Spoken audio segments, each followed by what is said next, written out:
नेपालीमा डरलाग्दो कथा र घटना भन्ने च्यानल त्रिकोण टेल्सलाई सब्स्क्राइब गर्नुहोस् र बेल आइकन थिच्नुहोस्।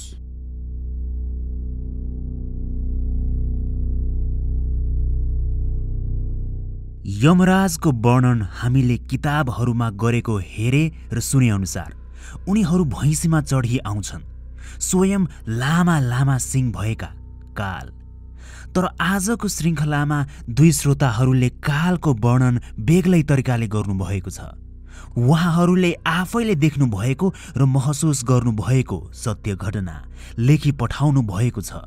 सुनौ त्रिकोण टेल्सको 98औं श्रृङ्खलामा दुई श्रोताहरूले लेखी पठाउनु भएको केही सत्य घटनाहरू।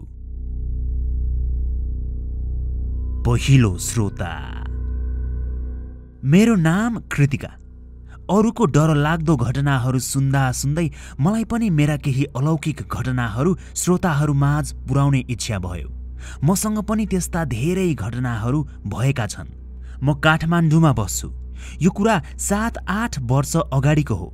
मेरो परिवारमा आमा, बुबा, दिदी र म मात्रै छौँ। हाम्रो परिवारमा चाहिँ प्राय जसो आमा र मैले एउटै आत्मा तर बेग्ला बेग्लै समयमा देखिरहन्छौँ। एकचोटि चाहिँ आमा, बुबा र म हामी पसलमा बसिरहेका थियौँ अनि दिदी भने घरमै हुनुहुन्थ्यो। म चाहिँ पसलबाट बेलुकाको 7 बजेतिर घर फर्किएँ। घर पसलभन्दा 10 मिनट मात्र टाढा थियो। म घर फर्किँदै गर्दा बत्ती गइसकेको रहेछ।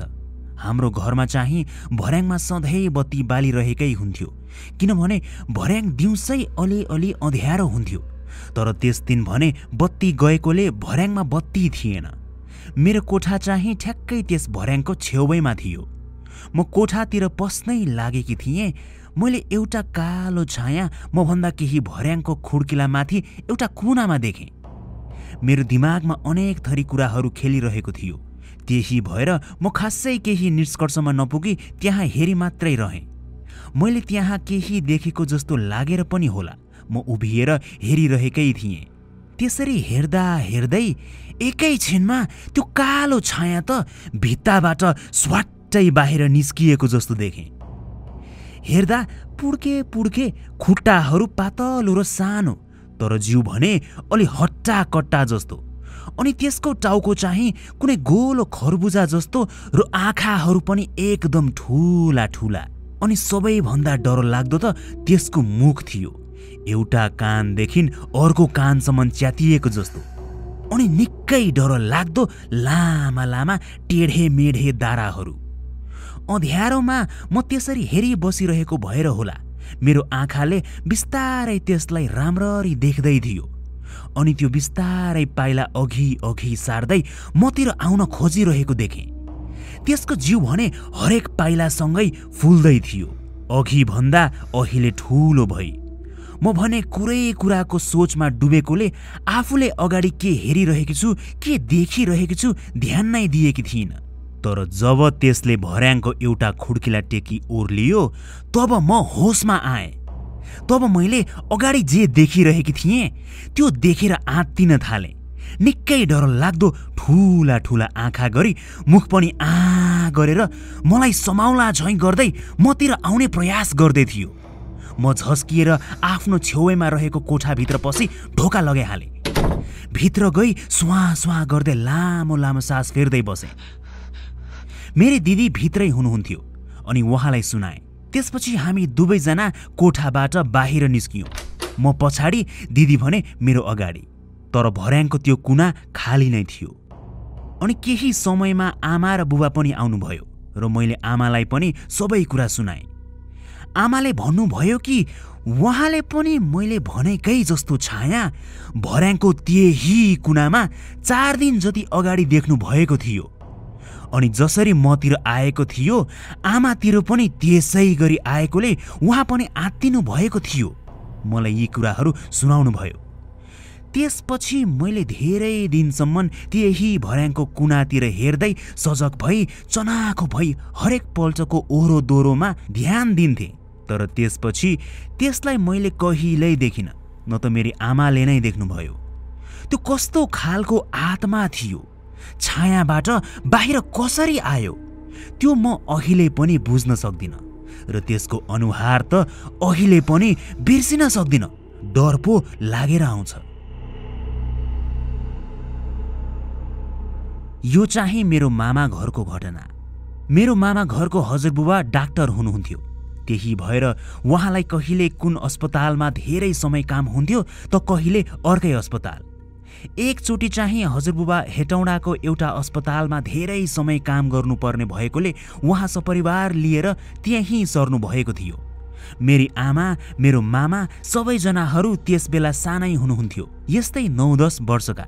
त्यहाँ पनि धेरै तर्साको थियो भन्नुहुन्थ्यो हजुरआमाले। मामा, आमा अनि उहाँको उहाँहरू सबै मिली सबै साँझतिर खेल्न जानुहुन्थ्यो। अनि त्यहाँ बसेको घरभन्दा तल चाहिँ फलफुल भण्डार गरिने गोदाम थियो। त्यहाँ मामा र आमा चाहिँ फलफुल 1 पैसा 2 पैसाको किन्न जानुहुन्थ्यो। त्यस्तै एउटा साँझको कुरा हो। मामा र आमा आफ्नो खेल सकाई बेलुकातिर मामा त्यही फलफुल गोदाममा जानुभयो, केही फलफुल किनी खान भनी। साँझ अँध्यारो हुन थालिसकेको थियो।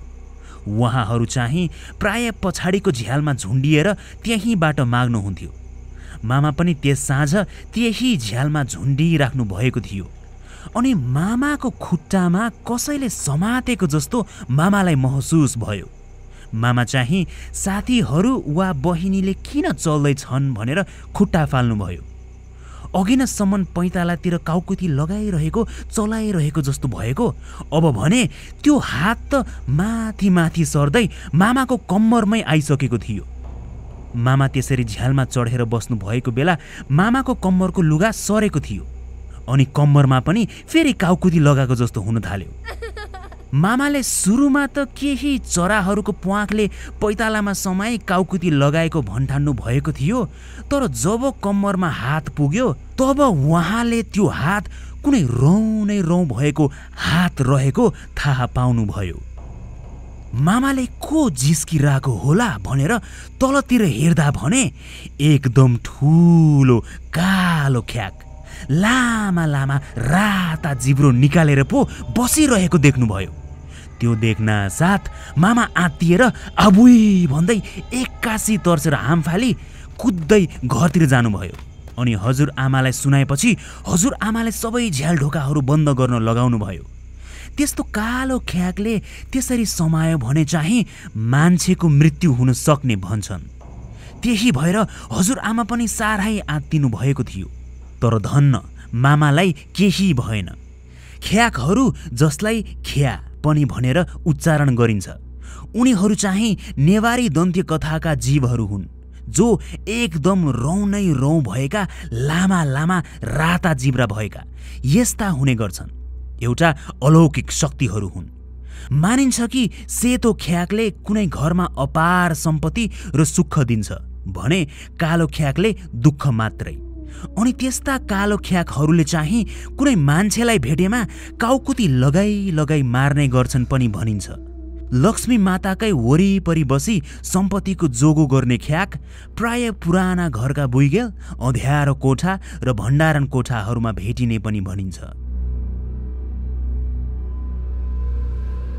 यो घटना पनि मेरो उही मामा घरको हजुरबुवासँग घटेको थियो। कुनै समयको कुरा हो। त्यसबेला चाहिँ हजुरबुवा काठमाडौँको वीर हस्पिटलमा काम गर्नुहुन्थ्यो। त्यो बेला हजुरबुवाको बिहे पनि भएको थिएन। एक दिन राति हजुरबुवा ड्युटी सकेर घर फर्किँदै हुनुहुन्थ्यो। उहाँसँगै एउटा पिउन पनि थियो। घर फर्किँदै गर्दा टुडीखेल अगाडिको महाङ्काल मन्दिर अगाडि रहेको पिपल बोटमा एउटा रातो रङको लुगा लगाएकी लामो कपाल भएकी केटी कपाल चलाउँदै बसिरहेकी देख्नुभयो।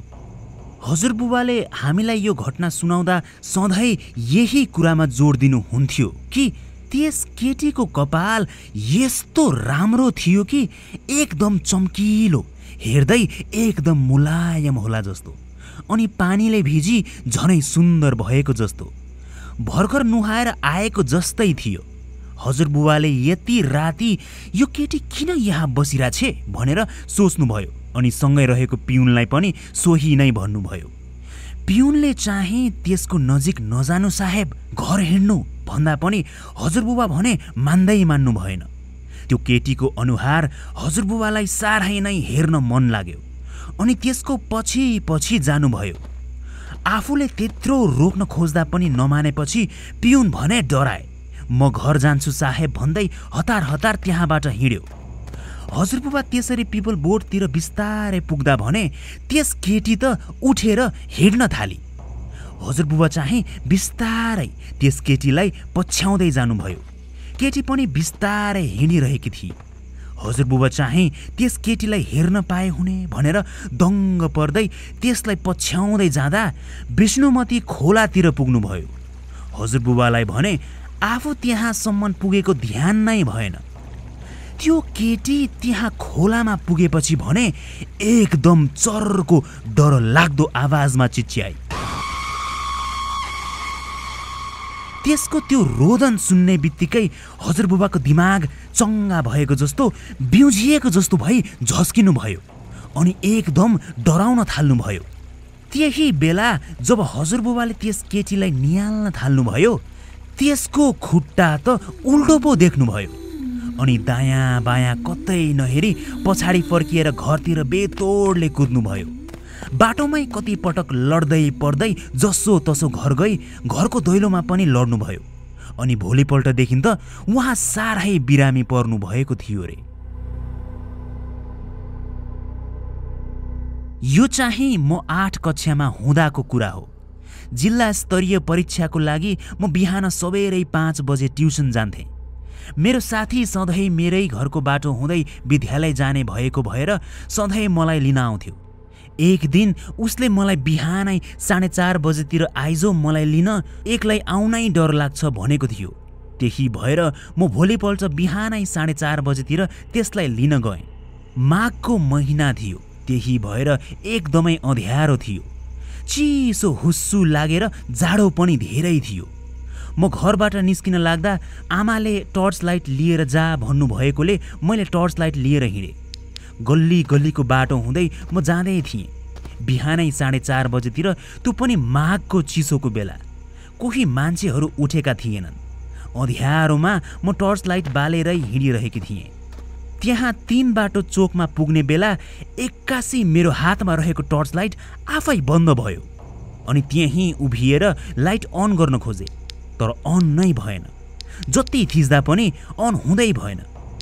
लाइट बाल्न खोज्दै थिएँ, एक्कासी अगाडि चोकमा कोही कुदेको जस्तो आवाज आयो। मैले अगाडितिर साथी आएछ भनेर हेरेँ, तर कोही थिएन। कुहिरोले गर्दा अलि परको पनि राम्ररी देखिँदैन थियो। म बिस्तारै अगाडि बढ्दै गएँ अनि एक्कासी दायाँबाट बायाँतिर एउटा बच्चा कुदेको देखेँ।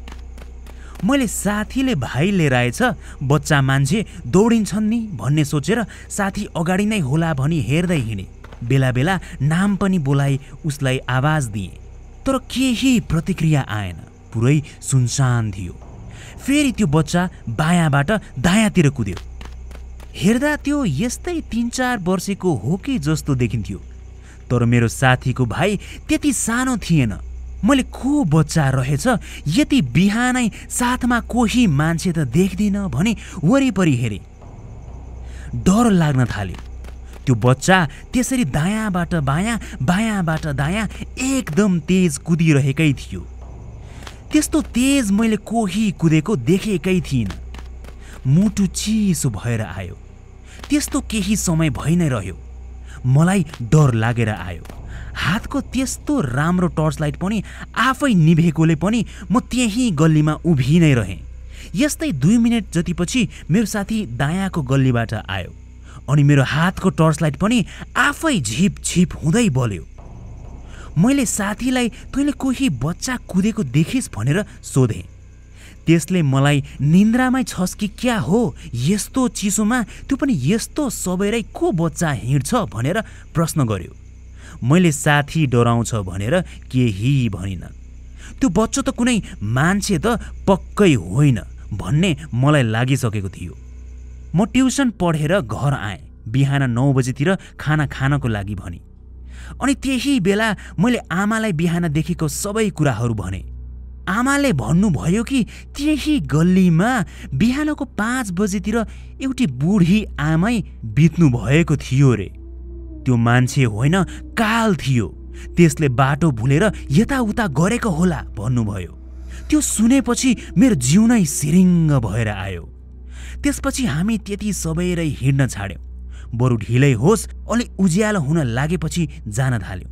त्यो बच्चोले मलाई छोएको भए पनि मलाई धेरै नराम्रो असर हुन सक्ने थियो होला। यस्ता घटनाहरू मैले धेरै भोगेको छु। यी सबै सम्झिँदा डर पनि साह्रै लागेर आउँछ। दोस्रो श्रोता। मेरो नाम मानवी राई हो। मेरो घर चाहिँ भोजपुर जिल्ला दिङला बढहरे हो। यो घटना सत्य हो, बनाएर भनेको होइन, जुन मेरो बुबासँग घटेको थियो। 2071 सालको कुरा हो, वैशाख महिना। म त्यति बेला कक्षा 9 मा पढ्थेँ। हाम्रो घरमा एउटा सानो किराना पसल थियो। राति भने आमा र बुबा बाहिर सिकुवामा सुत्नुहुन्थ्यो। म माथि कोठामा सुत्थेँ। रातको लगभग 12 बज्न लागेको थियो। आमा र बुबा निदाइसक्नु भएको थियो। म भने पढ्दै थिएँ। नयाँ किताब पाएकोले खुसी भएर पढ्दै थिएँ। एक्कासी बुबा उठेर माथि बाटोतिर कराउँदै कुद्नुभयो। बुबाको त्यस्तो आवाज सुनेपछि म पनि के भएछ भनेर कुदी बुबालाई हेर्न गएँ। आमा पनि उठ्नुभयो। बुबा निकै पर पुगिसक्नु भएको थियो। आमा छोरीले बुबालाई लिएर आयौँ। अनि उहाँलाई के भयो भनी सोद्धा बुबाले त्यति बेला भन्नुभयो कि एउटा लुगा नलगाएको नाङ्गो केटो मान्छेले बुबालाई टाउकोमा समाई उचाली भुताली तान्न खोज्दै थियो रे। अनि त्यही मान्छेलाई खेदी कुद्नु भएको। बुबा त्यसरी कराउनु भई उठेको बेला आमा पनि आत्तिएर बिउझिनु भएको थियो। तर आमाले भने केही देख्नु भएको थिएन। म पनि तल ओर्लिएर कुदिरहनु भएको बुबालाई हेर्दा अगाडि कोही मान्छे देखेको थिइनँ।